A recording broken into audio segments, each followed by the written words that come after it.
বন্ধুরা, গ্রীষ্মকালে যে সমস্ত ফুল ফোটে তার মধ্যে অন্যতম ফুল হলো গন্ধরাজ।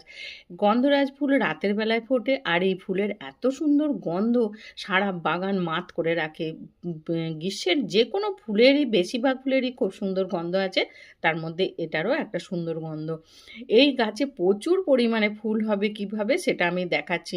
আমার এর আগে অনেক ফুল ফুটেছিল, ফুলগুলো শুকিয়ে গেছে, শুকিয়ে যাবার পর ফুলগুলো ঝরে পড়ে যায়, কিন্তু ফুলের নিচে যে বৃন্ত থাকে সেটা কিন্তু ঝরে পড়ে না। আপনারা একটু লক্ষ্য করবেন, এই বৃন্তগুলো দীর্ঘদিন গাছে থেকে যায়, এক একটা বৃন্ত তো 1 বছর মতো গাছে থেকে যায়।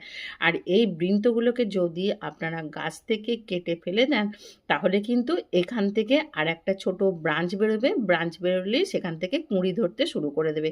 তাই এইটা একটু লক্ষ্য রাখবেন। টবের গাছে যেহেতু আমাদের ছোট জায়গার মধ্যে অনেক ফুল আমরা চাইছি, তাই আমরা এই বৃন্তগুলোকে দেখে দেখে কেটে ফেলে দেবো, যাতে প্রচুর পরিমাণে ফুল হয়।